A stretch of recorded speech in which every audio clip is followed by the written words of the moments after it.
আমি কোথায় পাবো তাহারে, আমি কোথায় পাবো তাহারে, আমি কোথায় পাবো তাহারে।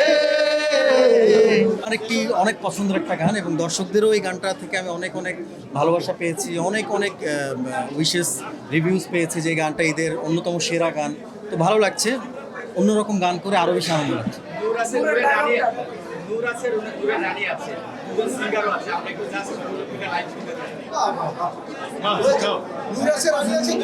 আমি কোথায় পাবো থেকে গাই না তুমি গাও।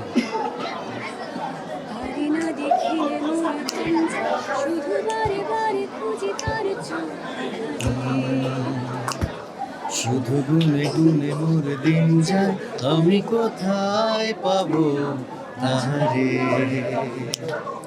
চাতকের সাথে বৃষ্টির কথা হয় যেন রোজ, ভুলে বসে অলি গান গায়, আমি পাই না তাহার খোঁজ।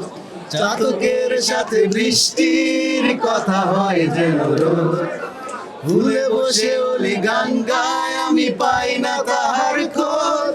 আমি কোথায় পাবো তাহারে,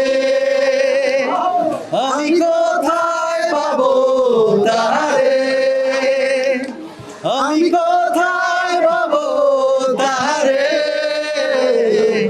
আমি কোথায় পাবো তাহারে।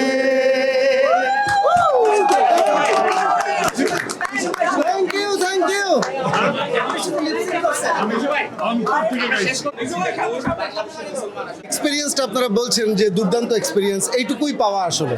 আজকে আসলে এখানে আমাদের পুরো টিমটা আছে, অনেকেই মিসিং, কারণ আপনারা সিনেমা দেখে বুঝেছেন যে এটা শুধুমাত্র মানে এখানে যারা আছে তাদের সমন্বয় না, আমরা কাজাকিস্তানে একটা বড় টিম নিয়ে কাজ করেছি। আজকে এখানে যদি তাদেরকে আমরা পেতাম তাহলে আমাদের খুব ভালো লাগতো, কিন্তু আজকে এখানে আমরা তো সবসময় আপনাদের সামনে আসি, কিন্তু আমাদের আসলে পেছনে যাদেরকে দেখতে পাচ্ছেন এই টিম সবাই মিলে যদি আসলে এটা টিম ওয়ার্ক, আপনারা জানেন, সবাই মিলে যদি আমরা আসলে জিনিসটা না করতে পারতাম তাহলে আসলে আপনাদের এই যে ভালো লাগা সম্পূর্ণ কৃতিত্ব আসলে পুরোটা টিমের, এটুকুই বলেন। সম্ভাবনা খুবই কম, আমি জানি না, প্রোডিউসার বলছে।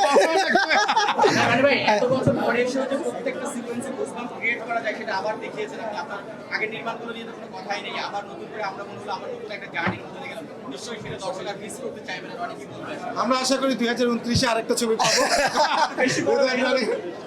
তবে ইনশাল্লাহ এই যে দর্শকের ভালোবাসা পাচ্ছি এটাই তো অনুপ্রেরণা, এবং আপনারা আজকে যেভাবে আমাদেরকে অনুপ্রাণিত করছেন, আমি অবশ্যই নিয়মিতই আবার কাজ করব। অনেক কিছুর মধ্যে দিয়ে আসলে তো যেতে হয়। এছাড়াও আপনারা জানেন যে আমি প্রডিউসিংয়ের সাথে জড়িত দীর্ঘদিন ধরে। আলফা, এসবিএফ, আমরা সবাই মিলে বাংলাদেশের সিনেমা ইন্ডাস্ট্রিতে একটা মানে নতুন একটা মানে কি বলবো আন্দোলন নিয়ে কাজ করছি, এটা বলা যায়। কারণ দর্শক যে হলমুখী, এটা বাংলাদেশে অনেক সিনেমা একসাথে কাজ করছে জন্যই কিন্তু আসলে বাংলাদেশের মানুষ আবার নতুন করে হলমুখী হয়েছে। কাজেই আমার নিজেরও এই দমের পরে যেহেতু দর্শকের ভালোবাসা আছে, চেষ্টা করব আরও তাড়াতাড়ি, খুব বেশি গ্যাপ না নিয়ে আবার নতুন করে সিনেমা বানাতে।